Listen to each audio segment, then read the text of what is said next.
birthday to you. Happy birthday to you. Happy birthday dear Bhabhi. Happy birthday to you. Hey! Happy birthday भाभी। शीतल, हमारी शादी के बाद ये तुम्हारा पहला बर्थडे है, तो ये खास तुम्हारे लिए मेरी तरफ से। अब ये बताओ तुम्हें क्या चाहिए? डाइवोर्स। मजाक कर रही हो क्या भाभी? भाभी, कल भैया ने आपके लिए इतनी बड़ी सरप्राइज पार्टी रखी है। शहर के बहुत बड़े बड़े लोग आ रहे हैं और आप कैसी पार्टी कर रही हो?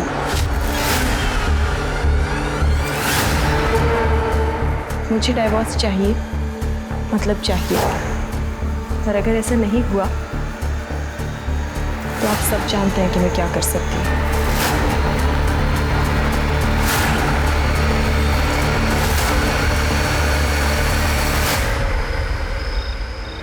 मम्मी आप टेंशन मत लो, मेरी क्लाइंट से मीटिंग है, मुझे जाना पड़ेगा।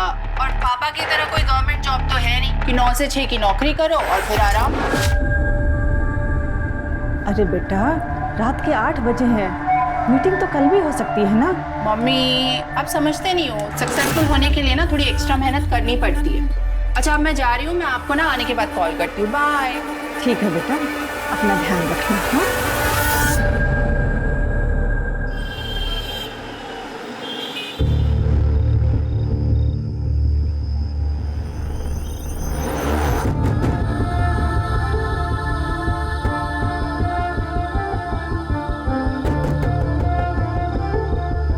हाय, आई एम मनीष मित्तल। मुझे लगता है हम कहीं मिल चुके हैं। आई विश मिले होते। By the way Maya. Nice to meet you.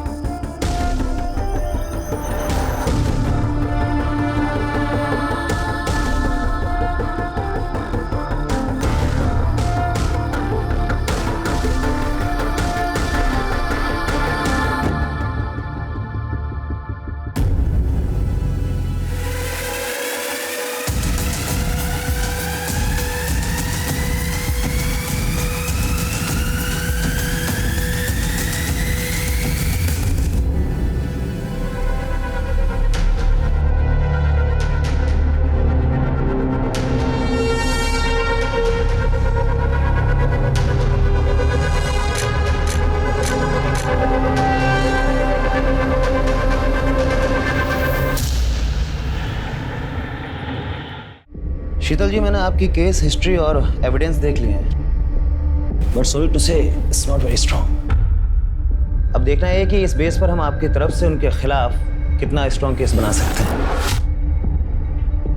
Vijay ji, मैं जानती हूँ इतना सब काफ़ी नहीं है, पर मुझे किसी भी हालात में डिवोर्स चाहिए।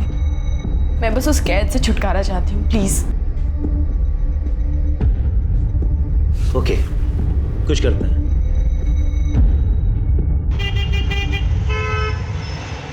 हाँ पापा, ये जॉब बहुत अच्छी है, यहाँ बहुत कुछ सीखने में मिल रहा है। और आप देखना मेरा प्रमोशन भी ना बहुत जल्दी हो जाएगा। चलो अच्छा है, पर मैं तुझसे नाराज हूँ। तेरी माँ बता रही थी कि तू मेरा 9 से 5 की सरकारी नौकरी का मजाक उड़ा रही थी। तुम दोनों माँ बेटी मिलकर मेरी पीठ पीछे मेरी बहुत चुगली करते हो, हैं?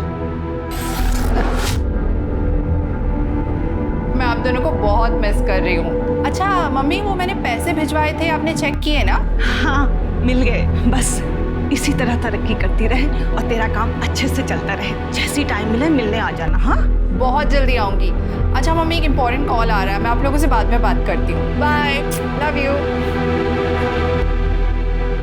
Hello,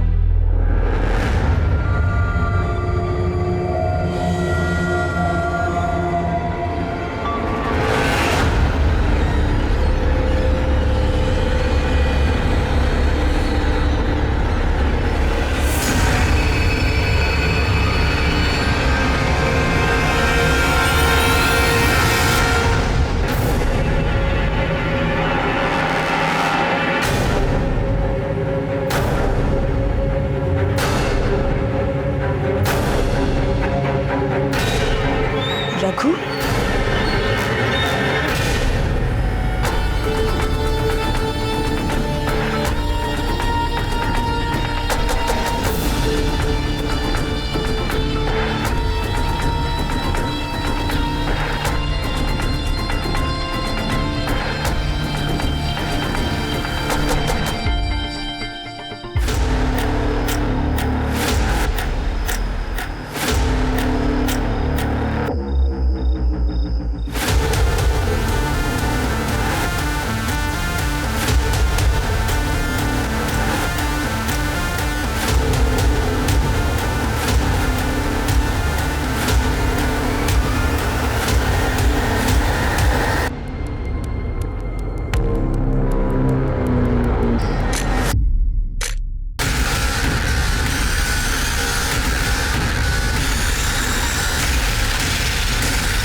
Sheetal ji, guess what, बधाई हो, डिवोर्स फाइनल हो गया है और एलिमनी में आपको 50 लाख रुपए मिले हैं और साथ में सेटलमेंट में एक बंगलो और एक कार भी। Happy? Yes. Thank you so much Vijay ji, पर मेरी आज़ादी के आगे ये सब कुछ भी नहीं है। But still thank you so much, आप नहीं होते ना इस चोट ने मेरे पैसे से तेरा घर तो भर दिया है, लेकिन याद रखना ये पैसा तुझे कभी हासिल नहीं होगा। हेलो मिस्टर, क्या हो रहा है? क्या हो रहा है? हेल्प! पुलिस! अरे देखो आगे आदमी गुंडागर्दी कर रहा है। भैया छोड़ो यार। छोड़ूंगा नहीं तुझे, मैं नहीं छोड़ूंगा मैं। लेके जाओ इसको। भैया छोड़ो। भैया। शीतल जी, आर यू ओके? या। अरे सुनो, कल रात माया ने मैसेज किया है कि नई नौकरी के लिए दुबई चली गई। अरे ऐसे कैसे अचानक, बिना बताए? रुको, मैं उसको कॉल लगाता हूं। हाँ हाँ, जल्दी लगाइए। ये लड़की बिना क्या हुआ? घंटी बज रही है। बेटा मेरी तो कुछ समझ में ही नहीं आ रहा, मैं तेरे तलाक पर क्या कहूँ। पता नहीं क्या हो गया तुझे आजकल, साल भर तेरी शादी को हुआ नहीं और माँ, नरेश से शादी करना मेरी जिंदगी की सबसे बड़ी भूल थी।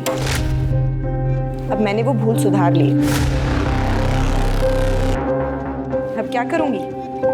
अब सबसे पहले अपनी आजाद जिंदगी जीऊंगी, उसके बाद एक अच्छी सी नौकरी ढूंढूंगी। माँ, मैंने बहुत सारी जगह ना रिज्यूमेस दे दिए अपने। बेटा वो बहुत बड़े लोग हैं, संभल कर रहना।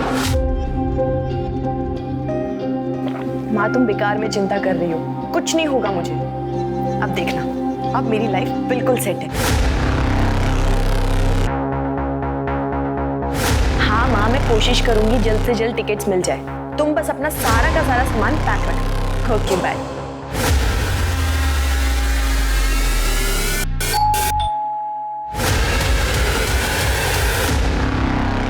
आपका पार्सल। नहीं, पर मैंने कोई पार्सल मंगवाया ही नहीं है। आप शीतल लादा है ना? हाँ। तो फिर आपका ये पकड़िए इसको। अरे पर मैंने कोई पार्सल मंगाया ही नहीं है, तो मैं कैसे लूँ इसे? मेरे पास इतना टाइम नहीं है, पकड़िए इसको। अजीब जबरदस्ती है, नहीं मंगाया मैंने।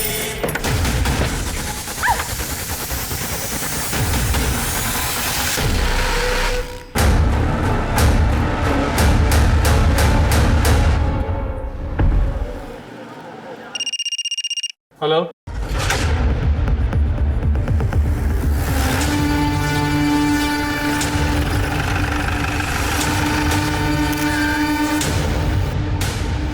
पेट में चाकू से 3 बार वार किया गया। सर सेक्सुअल असॉल्ट जैसा कुछ नहीं लग रहा। चारों तरफ अच्छे से देखो।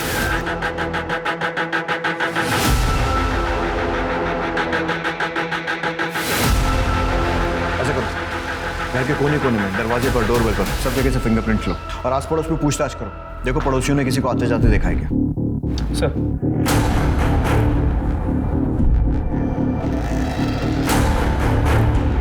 सर ठीक है।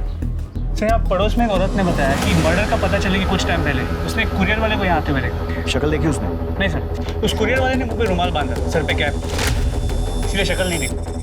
सर शालिनी श्रीवास्तव से मेरी बात है, जिसने मर्डर की इन्फॉर्मेशन दी थी। उसने ये बताया कि शीतल कुछ दिन पहले यहाँ शिफ्ट हुई और नरेश लड्डा जो कि बिल्डर है वो उसका एक्स हस्बैंड है और कुछ दिन पहले उनका डिवोर्स हो गया। ठीक है, बॉडी पोस्टमार्टम के लिए भेजो। सर हम नरेश से मिलकर आते हैं। 1 महीने पहले आपका और शीतल का डाइवोर्स हुआ। सेटलमेंट में उसने इतना बड़ा घर लिया, पैसे भी लिए होंगे, मार्केट में आपकी रेपुटेशन खराब हुई वो अलग। अब आप ही बताइए, ये वजह कम है आप पर शक करने के लिए कि आपने ही शीतल को मारा है या फिर मरवाया? देखिए, मेरा जो नुकसान होना था हो चुका। उसका मर्डर करवाने से मुझे क्या मिलेगा? और वैसे भी डिवोर्स मैंने नहीं, उसने मांगा था मुझसे, और वो भी तब जब हम उसका बर्थडे सेलिब्रेट कर रहे थे। तुम्हें क्या चाहिए? डाइवोर्स। उसने मांगा और आपने दे दिया। हम थक चुके थे इसके टॉर्चर से, और मुझे पता चल गया था कि वो मुझसे नहीं, मेरे पैसों को चाहती थी। उसका मर्डर का सुन के बुरा तो लगा, लेकिन उससे ज़्यादा मुझे सुकून भी मिला है कि अब वो हमें परेशान तो नहीं कर पाएगी। वरना जब से शादी करके आई थी तब से हमें सिर्फ और सिर्फ दुख दिया था सर, और कुछ नहीं। भाभी, दाल में पानी थोड़ा ज़्यादा नहीं हो गया? भाभी सुनो ना, मैं ना घास फूस खा के बोर हो चुका हूँ, तो डिनर में चिकन मटन कुछ बना देना प्लीज़। भाभी ये रोटी थोड़ी कच्ची है। अरे शीतल, तुमने कुक को क्यों निकाल दिया? वो ठीक ठाक खाना बना रहा था। क्यों? खाना ठीक नहीं बना रही हूँ मैं? हाँ? और सब्जी खाने में क्या प्रॉब्लम? अब अपने स्वाद के लिए जरूरी है किसी की जान ली जाए? हाँ, मेरा मतलब है शीतल कि हम कुक अफोर्ड कर सकते हैं, और तुम लड़ा खानदान की बहू हो, तुम्हें किचन में काम करने की क्या जरूरत है? तुम नई नई आई हो, एंजॉय करो बस। आपको खाने से प्रॉब्लम थी ना, आप मुझे अकेले में जाकर बोल सकते थे। ऐसे अपने भाई बहन के सामने मेरी बेइज्जती करने की कोई जरूरत नहीं थी, समझे आप? भाभी आप गलत समझ रहे अरे बिल्कुल ठीक समझ रही हूँ मैं। तुम तीनों भाई बहन मिलकर सिर्फ और सिर्फ मेरी बेइज्जती करना चाहते हो, मुझे नीचा दिखाना चाहते हो। नहीं खाना नहीं खाना ना, फेंक दो इस खाने को, मत खाओ। हमें लगा कि समय के साथ वो समझ जाएगी। हमने उन्हें कभी फील नहीं होने दिया कि वो हमारे स्टेटस की नहीं है। बहुत प्यार से रखते थे, पर वो बदतमीजी करते थे, और एक दिन तो उन्होंने हद ही कर दी। भाभी मैं आपको बताती हूँ, ये ना, ये वाली साड़ी पे ये वाला ब्लाउज पहनो, बहुत अच्छा लगेगा, सूट करेगा आप पे।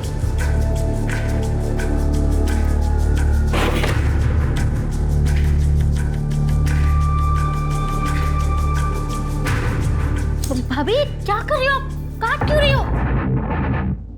तेरे छूने के बाद अब मैं इसका पोछा भी नहीं बना सकती। और रही बात फैशन की, तो वो मुझे तेरी जैसी बहन जी से सीखने की कोई जरूरत नहीं, जिसके पास पैसा तो बहुत है पर ओढ़ने पहनने की जरा सी अकल नहीं। आप लोग इतनी शराफत दिखा रहे थे और वो बदतमीजियां करती जा रही थी, क्यों? शायद उनकी नज़र सिर्फ हमारे पैसों पर थे, वरना वो प्रीतम से ऐसी बात नहीं करते। सर को बताओ ना, सर को बताओ। क्या हुआ?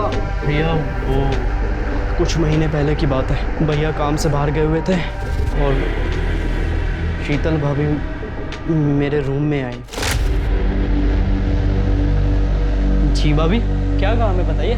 कुछ नहीं, वो मैं बोर हो रही थी तो मैंने सोचा तुम्हारे पास आके थोड़ा टाइम पास करूं। क्या कर रहे हो तुम? वाओ, कितना सुंदर कॉम्प्लेक्स है। काश ऐसे ही कॉम्प्लेक्स मेरा भी होता। वैसे हो सकता है अगर तुम चाहो तो।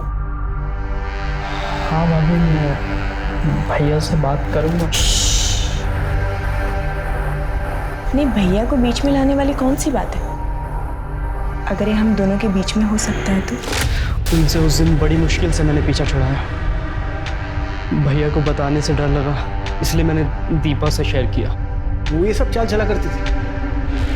सुना आपने, कितनी घटिया औरत थी। एक तो मैं इस बात से निकल नहीं पाया कि उसने मेरे साथ क्या किया है, क्यों किया, और आप मुझ पर उसके मर्डर का इल्जाम लगा रहे। प्लीज सर, मैं हाथ जोड़कर आपसे विनती करता हूँ सर, हमें परेशान मत कीजिए। हमारा उसके मर्डर से कोई लेना देना नहीं है। सर, अगर ये लद्दा फैमिली सच कह रही तो शीतल बहुत ही मक्कार और धोखेबाज होगा। मिश्रा, कितने लोगों को जानते हो जो सामने से अपनी गलती माने? वैसे भी ये स्टोरी की एक ही साइड है, शीतल की साइड तो हमने सुनी नहीं है जो उसकी माँ हमें बताई। शीतल बहुत अच्छी लड़की थी और ये शादी भी उसने अपनी मर्जी से की थी। सब कुछ ठीक चल रहा था। मेरी समझ में आज तक ये बात नहीं आई कि उसने डिवोर्स क्यों ले लिया। क्यों ले लिया मतलब? उसने आपको नहीं बताया था? कहाँ बताया, कहाँ मिली वो मुझसे। हमेशा फोन पर ही बात होती थी और जब भी मैं उससे पूछती तो वो यही कहती थी कि वो जो कर रही है सब ठीक है, मिलूंगी तब बताऊंगी। लेकिन उसकी नौबत ही नहीं आई। उससे पहले वो मुझे छोड़कर चली गई। ठीक है, फिलहाल के लिए आप जा सकती हैं, जरूरत पड़ी तो आपसे फिर कांटेक्ट करेंगे। ठीक है सर।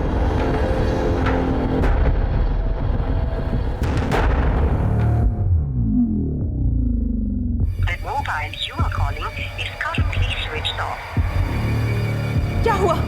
माया ने फोन उठाया क्या? अरे फोन तो तब उठाएगी जब वो नंबर लगेगा, उसका तो फोन ही स्विच ऑफ आ रहा है। क्या हो गया इस लड़की को? 5 दिन हो गए, दुबई से सिर्फ फोटो भेज रही है, यानी कि कम से कम एक कॉल तो कर ले। अरे ये भी तो हो सकता है कि इंडिया का नंबर वहाँ काम ना कर रहा हो और वहाँ का नंबर लेने में टाइम लग रहा हो। एक बार और कोशिश करो। तुम सब ठीक होगा, तुम जाओ, एक गिलास पानी लेके आओ मेरे लिए। सर। हाँ मिश्रा। सर, शीतल के घर के फोरेंसिक रिपोर्ट के मुताबिक उसके घर में सिर्फ उसी के फिंगरप्रिंट्स मिले। उसके घर में किसी भी सामान पे, इनफैक्ट डोरबेल पे भी किसी और के फिंगरप्रिंट्स नहीं मिले। इसका मतलब जानबूझकर फिंगरप्रिंट्स मिटाए गए। शीतल उस घर में कुछ महीनों पहले शिफ्ट हुई थी, लेकिन इस टाइम में भी कोई ना कोई तो घर में आया होगा, किसी ने तो डोरबेल बजाई हो। मतलब ये कि जिसने भी उसे मारा या मरवाया है, सोची समझी प्लानिंग है। सर शीतल की पोस्टमार्टम रिपोर्ट्स आ गई। सर, इसके मुताबिक उसकी मौत दोपहर 1 से 3 के बीच में हुई और चाकू से 3 बार पेट में वार किया गया, पर मौत से पहले रेप या सेक्सुअल असॉल्ट ऐसा कुछ भी नहीं लग रहा। मतलब पीएम रिपोर्ट से भी कोई खास हेल्प नहीं है? नथिंग? सर मैंने शीतल की बैकग्राउंड भी चेक की है। शादी से पहले या तलाक के बाद उसका कोई भी अफेयर वगैरह भी नहीं था। शीतल का एक हस्बैंड नरेश लड्डा और उसके भाई बहन, उनके कॉल रिकॉर्ड और मोबाइल लोकेशन? सर अब तक नहीं आई, मैं जल्दी आ जाएंगे। जल्दी आइए सर।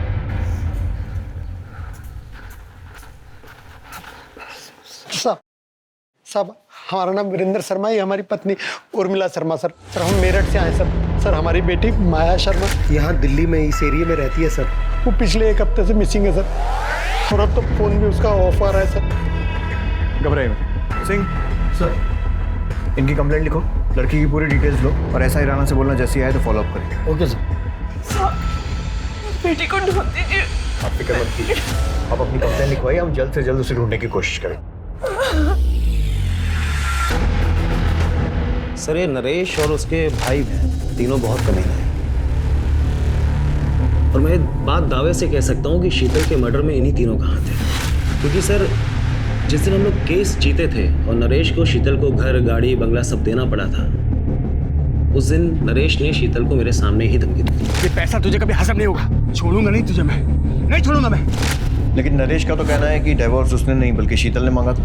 हाँ सर, मांगा था, क्योंकि इन तीनों भाई बहन ने मिलकर शीतल का जीना हराम कर रखा था। सर उसे इतना मजबूर कर दिया, क्या करती बेचारी वो। वकील हूँ सर, फैमिली कोर्ट में पति पत्नी के झगड़े सुनते आ रहा हूँ, मगर शीतल के केस को सुनकर मेरी भी रूह कांप गई थी। शादी होते ही नरेश ने सभी नौकरों को काम से निकाल दिया। इतने बड़े घर का झाड़ू पोछा, साफ सफाई, खाना बनाना सब अकेली मैं ही करती थी। पर इतना भी काफी नहीं है उसके लिए। रोज मुझे परेशान करने के नए नए तरीके निकाल लेता है। और फिर एक दिन ये क्या है?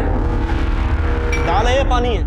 ये एक तो रोज रोज ये घास फूस खा के ना बोर हो चुका हूँ। अरे कुछ और नहीं बना सकते क्या? चिकन मटन कुछ? भाभी ये रोटी भी कच्ची है। मायके से तुम कुछ सीख के नहीं आई हो क्या?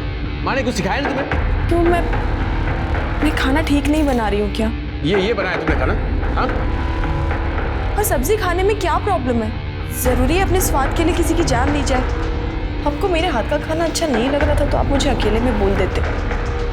इसे अपने भाई बहन के सामने मेरी बेइज्जती करने की क्या जरूरत थी? क्या बकवास कर रही हो? क्या मतलब भाई बहन? मैं सही तो बोल रही हूँ। आप तीनों भाई बहन जब देखो मुझे नीचा दिखाने की कोशिश करते हो, मेरी बेइज्जती करते रहते हो। चुप कर, आइंदा जबान लड़ाई ना, जबान खींच लूंगा मैं। निकल।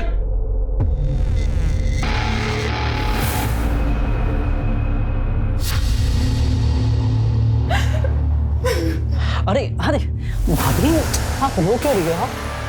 अरे मैं कह रहा हूँ ना चुप हो जाओ, चुप हो जाओ। क्या कर रहे हैं आप? हाथ हटाइए। अरे हाथ हटा? अरे मैं तो हाथ हटा दूंगा भाभी, पर भैया शाम को जिसको ला रहे हैं आपसे मिलाने, उसका हाथ कैसे हटाओगे? क्या नरेश, तुम अपना काम निकलवाने के लिए मुझे किसी ऑफिसर के साथ सोने के लिए बोल रहे हो? नरेश बीवी हूं मैं तुम्हारी। चिल्ला मत। तुझे क्या लगा रे? मुझ जैसे बिल्डर ने तुझ जैसे गरीब से शादी बिहार में पागल होकर की है? तेरे पास ये शक्ल ये फिगर नहीं होती ना, तुझ जैसे को मैं घास भी नहीं डालता। अच्छा चल ठीक है, सुन, ज़्यादा नाटक मत कर, जल्दी से तैयार हो जा। और सिर्फ आज याद रखना, तुझे उसे सिर्फ खुश करना है ताकि वो 50 करोड़ का कॉन्ट्रैक्ट मुझे दे दे। तो कुछ नहीं, समझिए, सिंपल। नहीं, मैं ऐसा कुछ भी नहीं करने वाली। क्या बोली तुम? क्या बोली? भैया क्या कर रहे हो? क्या चाहते हो? ऑफिसर का मूड खराब हो जाए इसकी सूजी हुई शक्ल को देख के, और कॉन्ट्रैक्ट हमारे हाथ से निकल जाए? समझा इसको, जल्दी से तैयार हो जाए, नहीं तो जान से जाएगी।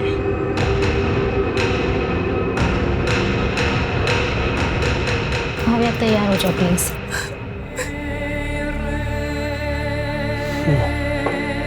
पियो पियो ना मेरी जान, अरे पियो ना।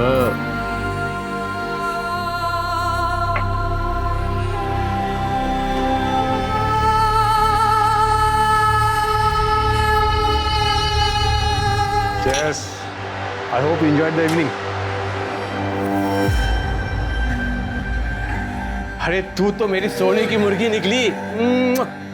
देखना ये मुर्गी हमें 1 नंबर बनाएगी, 1 नंबर। एक भी कॉन्ट्रैक्ट मैं किसी और के हाथ लगने नहीं दूंगा। जब तक तू है तब तक हम हैं। नरेश रोज रोज नए नए आदमियों को पकड़ के ले आता है। पति नहीं दलाल बन चुका है वो। मैंने समझाने की कितनी कोशिश की पर सुनने को तैयार ही नहीं। फिर मैंने सोचा कि अगर हमें बच्चा हो जाए तो शायद वो बदल जाए। क्या बच्चा? तेरा दिमाग खराब हो गया क्या? नरेश, हमारी शादी को 8 महीने हो गए, अब तो माँ भी बच्चे को लेकर पूछने लगी है। अरे भाड़ में जाए तेरी माँ। बच्चा पैदा करके तेरा फिगर नहीं खराब करना है। मुझे बच्चा नहीं, पैसा चाहिए, बिजनेस आगे बढ़ाना, समझी? पर नरेश मेरी चुप कर, आगे इस बारे में कुछ बात नहीं होगी। चल साइड हट। कुछ सोचो सही, नहीं तो धंधा चौपट हो जाएगा। वो पुलिस वाला पैसे से भी नहीं मानेगा।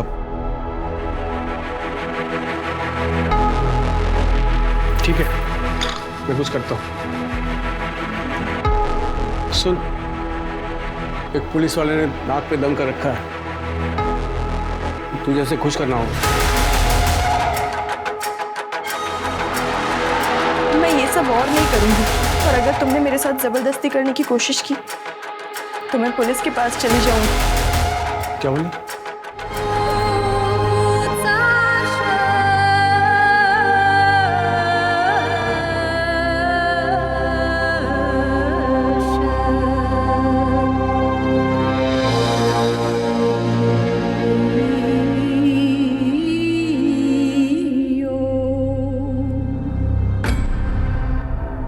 आप प्लीज मुझे जाने दीजिए, मैं ये सब अपनी मर्जी से नहीं करती हूँ। मेरा पति जबरदस्ती मुझसे करवाता है अपने बिजनेस के चक्कर में। आप पुलिस वाले हो ना, आप मेरी मजबूरी समझिए और प्लीज मेरी मदद कीजिए।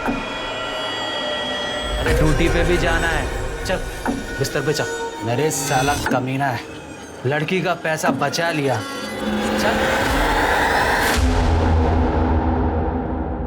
एक मिनट, मैं बस वॉशरूम जाकर आऊँ प्लीज। अरे यार, मूड खराब कर दिया, जल्दी जा और जल्दी आना।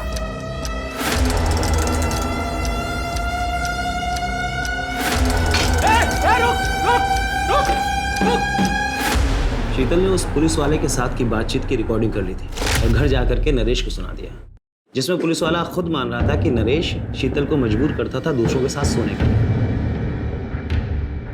वो रिकॉर्डिंग सुनकर नरेश ने क्या किया? दरअसल उस शाम शीतल का बर्थडे था, तो इन तीनों भाई बहन ने मिलकर उसे सरप्राइज पार्टी दिया। वो लोग उसे इमोशनल यूज करके वो रिकॉर्डिंग डिलीट करवाना चाहते थे, मगर शीतल ने साफ साफ कह दिया कि उसे डिवोर्स चाहिए। वो रिकॉर्डिंग अभी कहाँ है? नरेश के पास। वो इसी शर्त पर डिवोर्स के लिए तैयार हुआ था कि शीतल रिकॉर्डिंग से वापस कर देगी और इसकी जितनी भी कॉपियां हैं वो सब डिलीट कर देगी। और अगर देखा जाए तो इस हिसाब से नरेश के खिलाफ कोई भी सबूत नहीं मिलता। उस पुलिस वाले का नाम क्या था?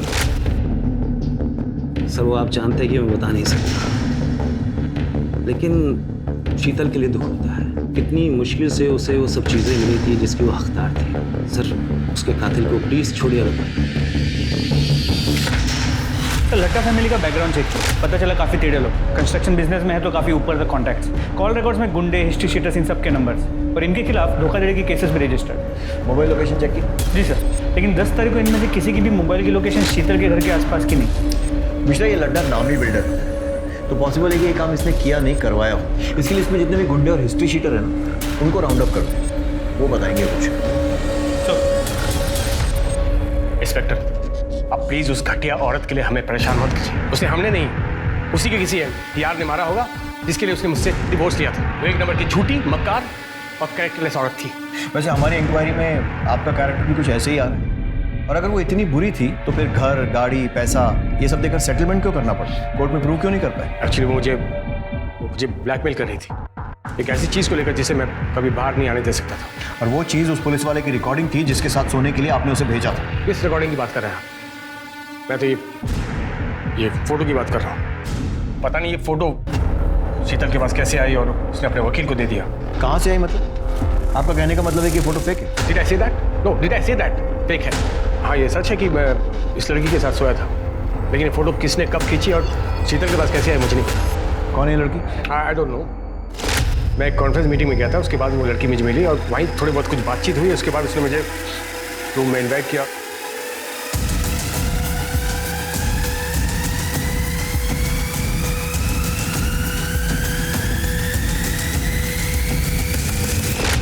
इस लड़की का कोई कांटेक्ट या एड्रेस? नो।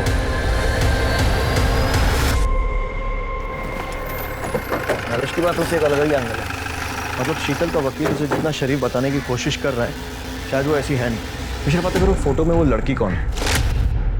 वो फोटो खींची किसने है और शीतल के पास वो फोटो किसने भेजी है ठीक उस वक्त जब डाइवोर्स की प्रोसीडिंग चल रही है? सर सर 2 दिन हो गए कंप्लेन कराए हुए सर। सर हमारी बेटी अभी तक मिसिंग है सर। आपका केस तो ऐसा ही राणा देख रहा है। राणा कहाँ है? सर राणा साहब तो केस के सिलसिले में बाहर गए। आइए आप मेरे साथ, संभल के। एक मिनट दिखाइए।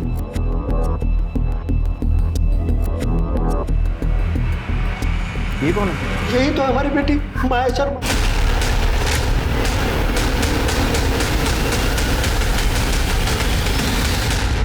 सर हमारी बेटी माया 7 तारीख को नई दिल्ली से दुबई गई थी नौकरी ज्वाइन करने के लिए। ये देखिए साहब, दुबई से फोटो भेजती है पर कॉल करते हैं तो उठाती नहीं है, कॉल बैक भी नहीं करती है। सर शुरू में तो 1-2 दिन हमने इंतजार किया कि फ़ोन करेगी, पर बाद में तो उसका फ़ोन भी स्विच ऑफ हो गया। फिर हम लोग मेरठ पुलिस के पास गए, उनसे कहा तो उन्होंने कहा कि हाँ आप लोग दिल्ली जाइए, क्योंकि वो माया दिल्ली में ही रहती थी।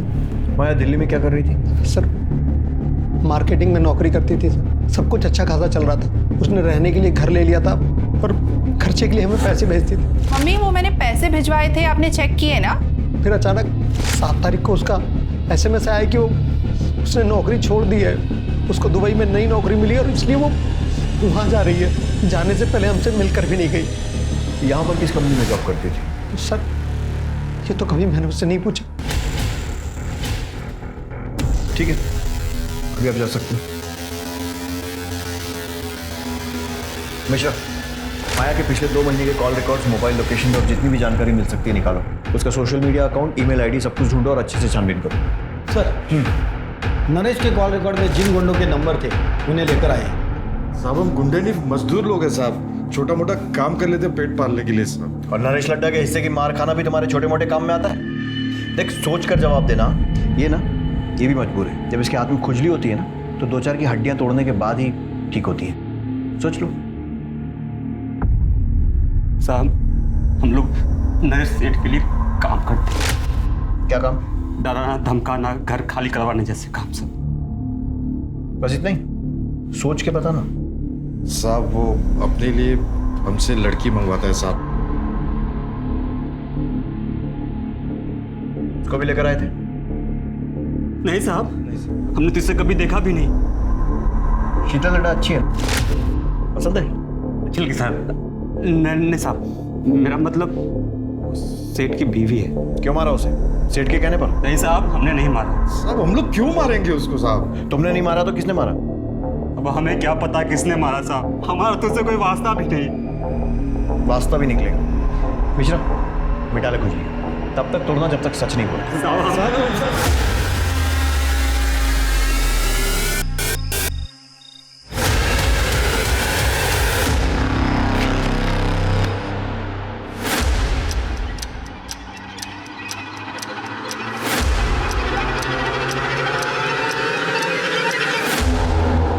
सर माया ने 7 तारीख को दोपहर 2 बजे की दुबई जाने की फ्लाइट की टिकट निकाली और 7 तारीख की सुबह 10 बजे उसने ऑनलाइन चेक इन भी किया। मतलब वो सही में दुबई जा रही है? देख के तो ऐसा ही लगा, लेकिन ना वो एयरपोर्ट गई ना उसने फ्लाइट ली। टिकट लिया, ऑनलाइन चेक इन भी किया, तो फिर फ्लाइट क्यों छोड़ दी? हो सकता है लास्ट मिनट उसका मन बदल गया हो, या फिर किसी ने ज़बरदस्ती उसे जाने से रोका। लेकिन दोनों ही केसेस में वो दुबई वाले पिक्चर्स कहाँ से आए जो उसने अपने माँ बाप को भेजे? सर हमने पता किया, वो पिक्चर्स इंटरनेट से निकाली गई और उसके माँ बाप को इसलिए भेजा गया ताकि उन्हें यकीन हो कि माया दुबई में है। सारे पुलिस स्टेशन में माया की डिटेल्स भेजी? जी sir. Sir excuse me. Hello, PSA Mishra बोल रहा हूँ। ठीक है सर, फरीदाबाद के पास के जंगल में एक माया से मिलती जुलती बॉडी मिली। बॉडी काफ़ी सड़ चुकी है, तो आइडेंटिफाई करवाना होगा। माया के पेरेंट्स को बुलाओ, शिनाख्त। हाथ में टैटू है जिससे शायद पहचान हो सके। मम्मी देखो मैंने टैटू बनाया है। अरे ये क्या नाक शनाक बना लिया है, कितने सुंदर हाथ थे तेरे। मम्मी आजकल का फैशन है, रहने तो आप समझोगे ही नहीं। कहाँ समझ पाएगी तो ऐसे हमें छोड़कर चली जाएगी। सर सूटकेस के अंदर या बॉडी के आसपास कोई सुराग नहीं मिला है। सर क्राइम ब्रांच ने यूसुफ नाम के ब्लैकमेलर को पकड़ा है। उसके फोन में शीतल के न्यूड पिक्चर्स मिले हैं।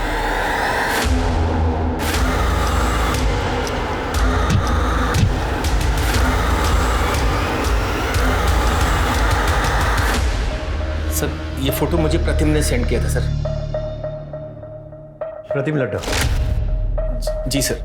क्यों भेजा था? सर वो मैं ऑनलाइन वीडियो रैकेट चलाता हूँ सर, वहाँ मेरी एक लड़की को ये प्रतिम मिला था सर। सर जब हमने इसकी इंक्वायरी निकाली तो पता चला ये बहुत बड़ा आसामी सर, तो हमने इसे अपने जाल में फंसाया सर और इसको हमने ब्लैकमेल करना शुरू किया सर। फिर सर ये हमारा ATM बन गया था। सर मैं यूसुफ को रेगुलरली पैसे दे रहा था, एक बार पैसे नहीं दे पाया तो उसने बोला कि घर में किसी फीमेल की न्यूड पिक्चर सेंड करना, तो इसलिए मैंने एक बार शीतल भाभी की फ़ोटो खींची चुपके से। वो गमछा मैं जानबूझकर अपने साथ ले गया। मुझे लगा अगर भाभी ने मुझे देख लिया तो उनको लगे कि रघु था। एक ही फ़ोटो भेजी थी और भी भेजी थी? सर एक और भेजी थी। अब जो पूछ रहा हूँ ना उसका बिना पिटे सच सच जवाब देना।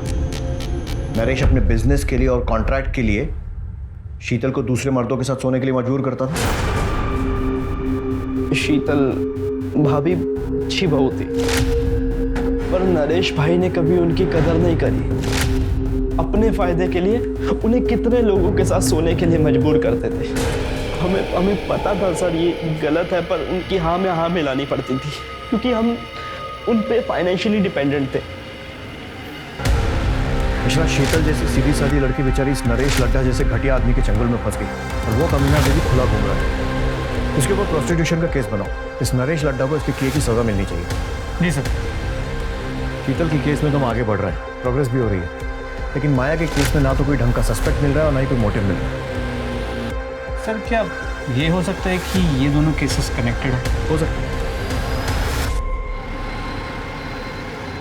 सर माया का फोन 9 तारीख को स्विच ऑफ हुआ। माया के कॉल रिकॉर्ड्स में 2 नंबर हैं, एक किसी अनिल नाम के फोटोग्राफर का है जिसकी पुरानी दिल्ली में फोटो स्टूडियो, और दूसरा नंबर फेक आईडी पे लिया गया जिसके साथ माया की अक्सर लंबी बातें हुआ करती। और सर वो नंबर 9 तारीख से स्विच ऑफ, अब तक ऑन नहीं हुआ। सर माया ने अपने कार्ड से 6 मार्च को एरोसिटी में एक होटल भी बुक किया था और सर उसने अपने लैंडलॉर्ड को पूरे रेंट के पैसे देकर वो रूम छोड़ दिया था, पर उसके लैंडलॉर्ड को उसको दुबई जाने की बात बिल्कुल पता नहीं। मतलब उसने दुबई का टिकट बुक कराया था, अपना रूम छोड़ा था, लेकिन शायद वो दुबई गई नहीं। जी सर। सबसे पहले तो इस फोटोग्राफर को पता करते हैं माया और इसका क्या कनेक्शन, और दूसरा ये फेक नंबर, उसकी जो भी इंफॉर्मेशन मिल सकती है, कहाँ से इशू हुआ, प्रीपेड है, पोस्टपेड है, सब कुछ पता करो। सर बताता हूँ सर, नरेश और माया की फोटो मैंने माया के कहने पे खींची थी और भी बहुत सारे लोगों के साथ उनकी फोटो मैंने खींची थी। जिसके साथ जैसी भी तस्वीरें खींची है ना, सब पुलिस स्टेशन में जमा कर। एक बात बता, ये काम माया खुद करती थी या किसी के कहने पर? खुद ही करती थी साहब, खुद ही कॉल करती थी, खुद ही सारी डीलिंग करती थी। और पेमेंट? पेमेंट कैश में होती थी, वो खुद ही करती थी। और कभी कभार महेश नाम का आदमी आता था, वो पेमेंट करने के बाद माया से मेरी बात करा देता था। माया के कॉल रिकॉर्ड में महेश को नंबर।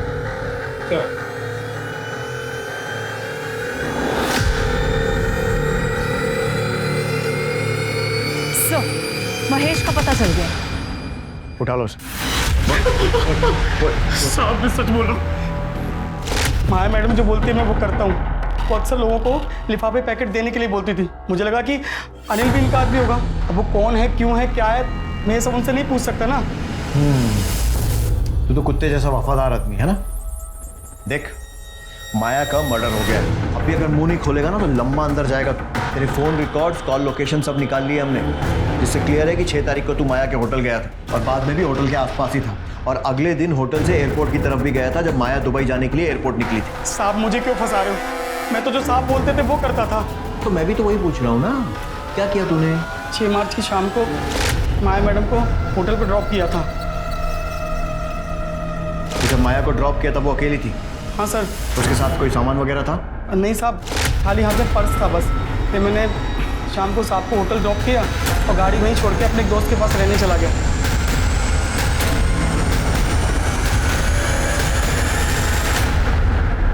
साहब ने कहा था कि अगले दिन 4 बजे आ जाना होटल, तो मैं उनको 4 बजे लेने पहुंच गया।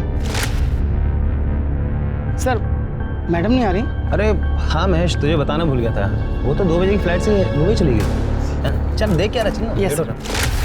सही बता, इन दिनों में तूने कुछ ऐसा देखा या सुना जो तुझे अजीब लगा? हाँ साहब, कुछ दिन पहले साहब किसी से फ़ोन पे बात कर रहे थे। जी देखिए, मैं उस पार्सल के लिए 1.5 लाख रुपए देने को तैयार, लेकिन वो काम होना चाहिए। हाँ जी, काम की मुझे गारंटी चाहिए। पर साहब इतने पैसे उन्होंने मुझे लेके कहीं भेजा नहीं। पार्सल क्या था? वो नहीं पता साहब। कब की बात है? सब 10 मार्च की, जब मैं गाड़ी की चाबी लेने गया था। 10 मार्च के आसपास के विजय माशरी के सारे कॉल रिकॉर्ड्स और मोबाइल लोकेशन निकाले। सर पता चला है कि विजय उन दिनों एक नवीन नाम के हिस्ट्री शीटर के रेगुलर टच में था। सर इसके कहने भी क्या साहब? और तू दूध पीता बच्चा है ना जो इसकी बातों में आ गया? मैंने कुछ नहीं किया साहब। जब कुछ नहीं करने के विजय माहेश्वरी ने तुझे 1.5 लाख रुपए दे दिए? हाँ साहब वो एक काम के नहीं 3 काम के पैसे थे साहब। विजय ने फोन करके मिलने बुलाया, मैं इसके साथ वहां पहुंचा।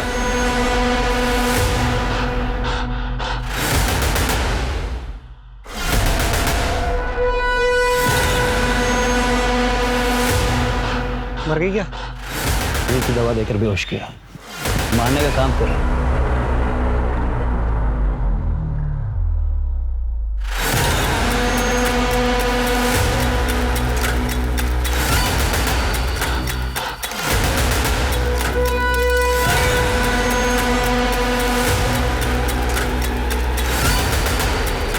हमने चलती गाड़ी में उसका गला दबाकर उसे मार दिया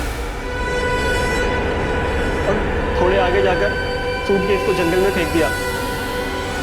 तो पहला हुआ माया का मर्डर, दूसरा उसकी बॉडी को ठिकाने लगा, तीसरा बता। तीसरा शीतल का मर्डर।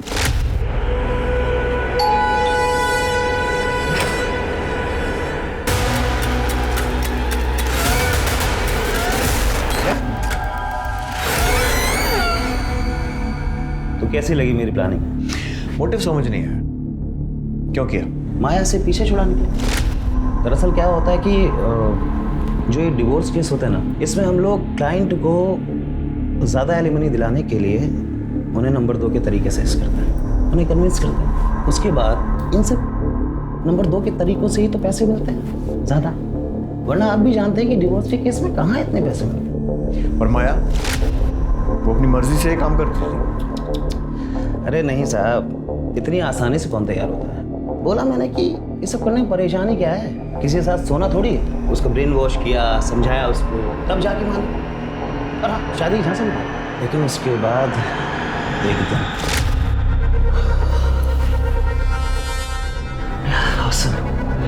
सिसिली तुम कमाल हो। एक बार और हो जाए। एक बार क्यों, 10 बार करेंगे। रियली? लेकिन उससे पहले तुम्हें मुझे अपनी फर्म में पार्टनर बनाना होगा, अपनी बीवी को डिवोर्स देना होगा और मुझसे शादी करनी होगी। ये क्या बकवास कर रही हो? मुझे देखकर या सुनकर लग रहा है कि मैं बकवास कर रही हूँ। शुरू में मुझे लगा कि भूल जाएगी, मगर नहीं साहब, वो तो पीछे पड़ के रहेगी। फिर मुझे लगा कि इसका कुछ ना कुछ तो इलाज करना पड़ेगा। तभी सडनली मुझे शीतल के केस से एक आइडिया मिला और मैंने डबल गेम खेला। मैंने माया को नरेश के पास ये कह के भेजा कि इस केस से ना हमें बहुत पैसे मिलने वाले हैं, और इतने पैसे कि हम उस पैसे से अपनी नई जिंदगी शुरू कर सकते। और उसके बाद मैंने अनिल से माया और नरेश की फोटो खिंचवा ली, और उन फोटो से मैंने शीतल को घर, पैसा, गाड़ी सब दिलवाया। इतना तो मैंने भी एक्सपेक्ट नहीं किया था, तो मैंने भी अपनी फीस बढ़ा दी, जिसकी वजह से मेरे और शीतल में झगड़ा हुआ और उसने मुझे पुलिस की धमकी तक दे डाली। फैमिली कोर्ट में नरेश ने शीतल को सबके सामने धमकी दी थी कि वो उसे छोड़ेगा। इसी बात का मैंने फ़ायदा उठाया और एक साथ दोनों को ख़त्म करने का प्लान किया, ताकि दोनों केस में नरेश का नाम आए और वो फंस जाए। तो मैंने माया की 7 तारीख की दुबई की फ़्लाइट बुक की, उसका ऑनलाइन बोर्डिंग पास निकाला, ताकि आप लोग जब छानबीन करें तो आप लोगों को माया के दुबई जाने वाली बात सच लगे। अगले दिन होटल से निकलते वक्त मैंने उसकी कॉफ़ी के कप में नींद की गोलियाँ डाल दी।